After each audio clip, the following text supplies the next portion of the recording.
สวัสดีครับวันนี้เราจะมาแนะนำการใช้โปรแกรม SmartBiz 366ในการลงบัญชีกันนะครับโดยเริ่มที่ระบบ Setting กดที่รูปฟันเฟืองจะมีหัวข้อให้เราตั้งค่าต่างๆดังนี้ข้อมูลกิจการเปลี่ยนรหัสผ่านมอบหมายตำแหน่งการตั้งค่าภาษีอิเล็กทรอนิกส์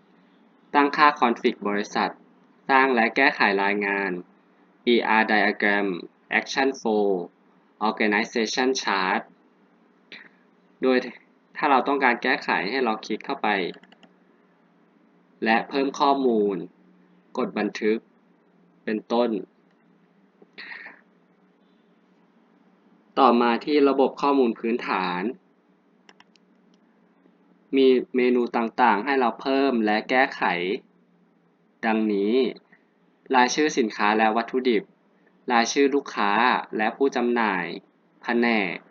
คลังสินค้าและวัตถุดิบโครงการล็อกเอกสารถัดมาที่ระบบซื้อมีหัวข้อ2หัวข้อคือซื้อและจ่ายเงินและรายงานวิเคราะห์หัวข้อซื้อและจ่ายเงินใช้ลงบันทึกบัญชีและออกเอกสารต่างๆที่เกี่ยวข้องเช่นการซื้อสดโดยการออกใบกำกับภาษีใบส่งของใบเสร็จรับเงินซื้อเชื่อทำใบลดหนี้ใบเพิ่มหนี้เป็นต้นหัวข้อรายงานวิเคราะห์คือการออกรายงาน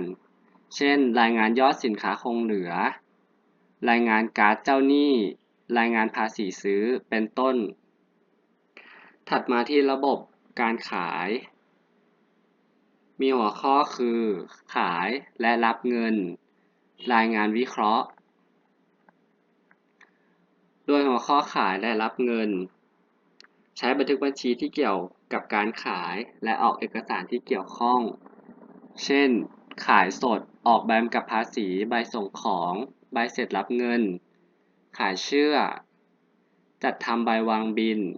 ทำใบลดหนี้ใบเพิ่มหนี้เป็นต้นหัวข้อรายงานวิเคราะห์ใช้ออกรายงานเช่นรายงานยอดสินค้าคงเหลือรายงานลูกหนี้รายงานสถานะลูกหนี้ภาษีขายเป็นต้นต่อมาที่ระบบบริหารสินทรัพย์มีหัวข้อต่างๆดังนี้ 1. รายงานทางบัญชี 2. ยอดยกมา 3. สินทรัพย์ 4. การเงินและ 5. รายงานภาษีหัวข้อรายงานทางบัญชี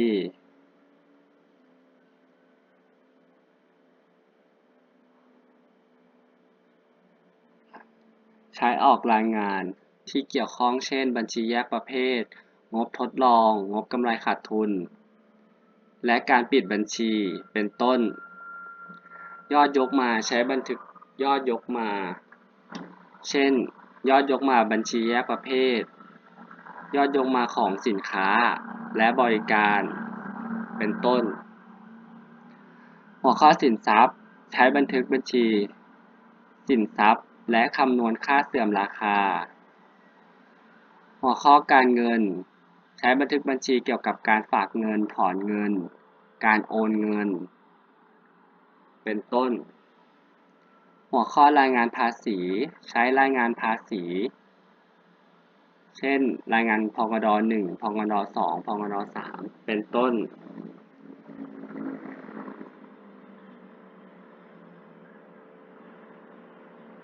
โดยมีหัวข้อให้เราบันทึกอีกเช่นบันทึกรายงานรายวันบันทึกยอดยกมาเพิ่มและแก้ไขผังบัญชีเพิ่มสมุดเงินฝากธนาคารได้ในระบบบริหารสินทรัพย์นี้หัวข้อสุดท้ายแดชบอร์ดแดชบอร์ดคือส่วนรวมข้อมูลภาพรวมของธุรกิจที่สรุปข้อมูลสำคัญ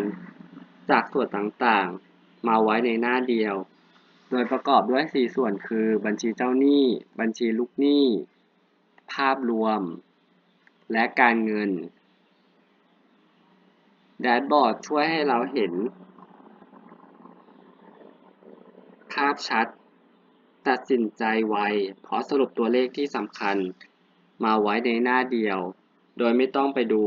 รายงานหลายหน้าครับขอบคุณครับ